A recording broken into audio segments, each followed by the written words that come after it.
아까도 말씀드렸지만 오늘부터 에베소서 말씀을 우리가 묵상합니다. 에베소서는요, 바울 서신 중에서 아주 중요한 책 중에 하나입니다. 에베소서를 읽으면서 여러분께서 머릿속에 가지고 계시는 띠이 하나 있어야 됩니다. 그것은 바로 교회입니다. 이 에베소서는 주님의 몸된 교회를 더 깊이 묵상할 수 있게끔 만드는 책입니다. 하나님께서 하나님의 기쁘신 뜻대로 예정하신 계획이 있으시대요. 그것을 예수님을 통해서 구원받은 성도들의 모임, 다시 말해서 교회를 통해서 그 계획을 이루실 것이다 라고 말씀하십니다. 우리 어제 성경 공부하신 분들은 원로 목사님께서 몇 번이나 물어보셨죠. 교회가 뭡니까? 성도의 그렇죠. 성도의 모임. 이제는 그냥 아무렇게나 얘기해도 그냥 나왔죠. 얼마나 반복을 하시는지. 여기는 예배당, 그리고 교회는 성도의 모임. 그런데 오늘 이 에베소서를 읽으면서요, 성도의 모임, 이 교회를 통해서 하나님의 기쁘신 뜻이 이루어진대요. 근데 그 뜻은 세상을 창조하시기 이전부터 하나님께서 기쁘신 뜻을 가지고 예정하신 그 일이라는 겁니다. 그래서 우리가 앞으로 묵상하겠지만 에베소서 2장에 나오는 내용이 바로 이 교회는 예수님의 십자가를 통해서 우리가 하나 되었다라는 것을 강조하고 있는 것입니다. 그리고 3장에 가서는요, 그 일을 이루시기 위해서 하나님께서 교회 안에 일꾼들을 세우신대요. 이제 각각 은사를 주시고 하나님의 은혜로도 그 은사를 사용해서 하나님의 몸된 교회를 세워나가게 하시고, 그리고 마지막에 4장에는 예수 믿기 전과 그리고 예수 믿은 다음이 달라져야 한다라고 권면하고 있습니다. 성령께서 하나 되게 하신 것을 힘써 지켜야 한다라는 겁니다. 오늘 1장 서두에 나오는 하나님의 계획을 우리 같이 한번 묵상하겠습니다. 바울은요, 축복의 인사를 건네면서 편지를 항상 시작합니다. 1절과 2절을 우리 다시 한번 읽겠습니다. 시작. 하나님의 뜻으로 말미암아 그리스도 예수의 사도된 바울은 에베소에 있는 성도들과 그리스도 예수 안에 있는 신실한 자들에게 편지하노니, 하나님 우리 아버지와 주 예수 그리스도로부터 은혜와 평강이 너희에게 있을지어다. 아멘. 여러분, 지금 바울은 감옥에 있습니다. 바울은 지금 갇혀 있지만 그 마음은요, 소아시아 지역까지 가 있습니다. 에베소가 있는 이 소아시아 지역은 여러분 지금의 어디입니까? 터키쯤이에요. 아주 상당히 멀리 있는 곳이죠. 그런데 지금 바울은 감옥에 갇혀 있기 때문에 몸이 갇혀 있지요. 하지만 소아시아 지역 그 교회들에게 직접 가지는 못하지만 편지라도 써서 그들의 신앙의 성장을 도우려고 애쓰고 있습니다.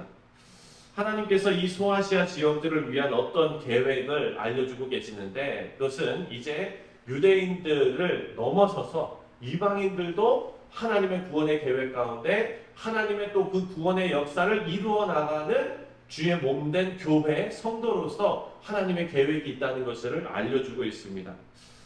1절과 2절 내용을 살펴보기 전에 우리가 한 가지 생각해야 될 것은요, 비록 바울이 감옥에 갇혀 있지만 복음을 증거하기 위한 그 열정만큼은 감옥에 가두지 못했다는 거예요. 여러분, 이것이 오늘날 우리가 안락함 가운데 신앙생활하는 그런 우리의 모습을 조금 부끄럽게 만들고 있습니다. 우리 사랑하는 성도님들, 우리 뉴욕 성실 장로교회는 안락함 속에 복음의 열정이 우리 안에만 머무르지 않도록 눈을 세상을 바라볼 수 있는 열정의 성도님들이 다 되시기를 주님의 이름으로 축원드립니다. 오늘 이 새벽에는 그래도 참 정말 그 열정이 있으신 분들이 나오시는 거겠죠. 그리고 아침에 또 이렇게 깨어서 유튜브로 이렇게 말씀 묵상하시는 분들 다 열정이 있으신 분들이에요. 근데 우리가 사정상 해외 선교 저 아프리카 이렇게 가지 못하잖아요. 4개월 끊고 갔다 오고 못하잖아요. 그렇다고 여러분, 우리가 그냥 내 신앙생활이 나의 어떤 그런 복음에 대한 열정과 그 모든 것이 우리 집, 우리 교회, 요 지역 사회에만 머물러 있으면 안 된다는 거예요. 바울은 갇힌 몸이었어요. 그 조그마한 감방에 들어가서도 저 소아시아를 바라보고 소아시아를 향한 열정을 가지고 있었다는 거예요. 사랑하는 성도님들, 우리 매일 성경 교재 있으시잖아요. 우리가 실천할 수 있는 일이 있어요. 이 교재를 보시면 오늘 본문 말씀을 한번 펴보세요. 오늘 본문 말씀 펴시면 맨 밑에 보시면 여러분 열방이라고 돼 있어요. 맨 밑에 왼쪽 맨 밑에 네, 거기를 제가 한번 읽어드릴게요. 열방을 향해서 나이지리아의 미들벨트 지역에는요 이슬람 무장 세력인 풀라니 민병대에 의한 기독교인 공격이 증가하고 있다. 이들에 대한 제재 및 처벌이 강화되고 고통받는 기독교인들을 보호받도록 이렇게 돼 있어요. 여러분 하루하루 전 세계의 기도 제목들이 이 가운데 나타나고 있다는 거예요. 물론 우리가 니카라과를 위해서도 기도하고 캄보디아를 위해서도 기도하고 여러분 세계를 위해서 기도하시는 줄 압니다.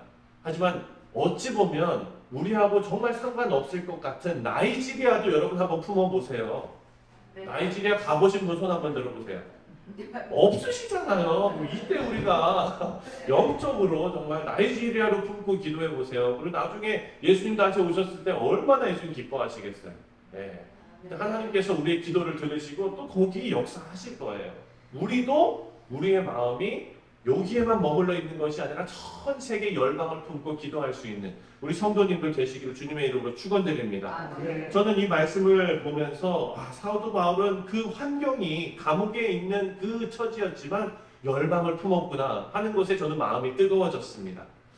그리고 1절을 보시면은요 바울이 자신을 이렇게 소개합니다. 하나님의 뜻으로 말미암아 그리스도 예수의 사도된 바울은 하나님의 뜻으로 사도가 되었다고 지금 강조하고 있어요. 바울이 편지를 쓸 때 자신이 강조할 점을 미리 언급하는 그런 경우들이 참 많습니다. 왜냐하면 에베소서를 읽으면서 하나님의 뜻, 이 하나님의 뜻이라는 게 참 많이 나와요. 그래서 이 하나님의 뜻은요, 에베소서를 이용하는 이 에베소를 이해할 수 있는 아주 중요한 요소입니다. 하나님의 뜻, 다시 말해서 하나님의 계획이 이 땅에서 어떻게 실현되는지 그것을 설명하고 있습니다. 2절에서는 또 에베소 교회를 축복하면서 인사를 하는데요. 인사말을 잘 보면은 은혜라는 단어가 강조되어 있습니다. 여러분, 그 유대의 그때 당시에 사람들이 어떻게 인사했습니까? 사람 만나면 어떻게 하죠? 우리 다 아시잖아요. 그렇죠. 샬롬 하잖아요. 샬롬이 무슨 뜻입니까? 평화 이런 뜻이잖아요. 네. 그런데 지금 바울도 평화 이렇게만 인사할 수 있는데 여기에 지금 어떤 단어가 들어가 있어요? 은혜가 들어가 있어요. 그리고 그 밑에 보면은요 또 하나님 우리 아버지와 주 예수 그리스도로부터 은혜와 평강이 너희에게 있을지어다. 하나님만 거기에 들어가 있는 것이 아니라 또 누가 들어가 있습니까? 주 예수 그리스도가 거기에 들어가 있어요. 하나님과 예수님, 은혜와 평강 이렇게 지금 그런 인사를 하고 있습니다. 이것은요 하나님이신 예수님을 지금 바울이 의도적으로 강조하고 있는 것을 우리가 볼 수가 있어요. 3절부터 5절까지 그렇다면 이 하나님의 은혜와 평강이 함께하는 하나님의 뜻이 이루어지는 이 모든 하나님의 계획을 이제 3절부터 5절까지 설명하고 있는데 우리 한번 짧으니까 같이 한번 읽겠습니다. 시작. 찬송하리로다. 하나님 곧 우리 주 예수 그리스도의 아버지께서 그리스도 안에서 하늘에 속한 모든 신령한 복을 우리에게 주시되 창세 전에 그리스도 안에서 우리를 택하사 우리로 사랑해서 그 앞에 거룩하고 흠이 없게 하시려고 그 기쁘신 뜻대로 우리를 예정하사 그리스도로 말미암아 자기의 아들들이 되게 하셨으니 아멘. 하나님의 계획이 뭔지 아시겠죠? 하나님의 계획을 알려주고 있는데요. 그것이 바로 오늘 매일 성경 제목에 바로 나와 있습니다. 우리 매일 성경 제목 전문가 홍 권사님 한번 읽어주세요. 복 주실 계획. 복 주실 계획. 하나님의 계획이 어떤 계획이라고요? 복 주실 계획. 그 계획은 언제부터 하나님께서 그 생각하시고 계획하셨냐면 창세 전부터 우리에게 복 주시려고 계획을 세우셨대요. 그렇다면 그 복이 뭔가? 바로 예수님으로 말미암아서 우리를 거룩하고 흠없는 하나님의 자녀로 만드실 계획을 하나님께서 그 전부터 세우고 있으셨다는 거예요. 사랑하는 성도님들, 우리는요 하나님께 복을 구하는데 그 무엇보다도 무슨 복을 소망해야 되느냐? 바로 성령의 신령한 복, 모든 신령한 복을 우리는 먼저 소원해야 됩니다. 신령한 복은요 하나님께 속한 복이에요. 성령 하나님께 속한 복입니다. 우리가 성령 하나님과 함께하는 인생이 되는 것, 그것이 그 무엇보다도 중요한, 우리가 간구해야 하는 그런 복이라는 겁니다. 그리고 이 성령 하나님과 함께하는 복은요 그냥 주어지는 것이 아니에요. 누구 안에서 주어집니까? 오늘 본문을 보니까 예수님 안에서 주어진대요. 이 말씀은 예수님을 떠나서는 구원도 없고 신령한 복도, 그리고 성령과 함께하는 복도 없다는 것을 우리에게 알려주고 있습니다. 마지막으로 6절 말씀을, 이 복을 왜 주시는지를 이제 알려주고 계세요. 6절을 읽겠습니다. 시작. 이는 그가 사랑하시는 자 안에서 우리에게 거저 주시는 바 그의 은혜의 영광을 찬송하게 하려는 것이다. 아멘. 하나님의 계획은요 우리가 하나님의 영광을 찬송하게 하기 위함이다 라고 말씀하고 있습니다. 여러분 여기서 성가대 한 번이라도 해보신 분 손 한번 들어보세요. 성가대 해보신 분. 예, 거의 다 하셨네요. 예. 이수기 집사님 안 해보셨어요? 했었죠? 조금만 더 쫓겨났어요. 아, 조금만 쫓겨나셨어요? 이수기 집사님 너무 잘하셔서 그러셨나 보다. 아니면 색소폰 하라고 그러셨는지. 자, 들어보세요. 성가대원이라면은 여러분 당연히 외워야 되는 말씀이 있죠. 이사야 4321. 이사야서 4321. 외워보라고 할까봐 지금 다 긴장하신 거 같은데 걱정하지 않으셔도 돼요. 이사야서 4321. 네. 우리는 왜 창조되었습니까? 하나님을 찬송하기 위해서 창조하셨다. 그 말씀이에요.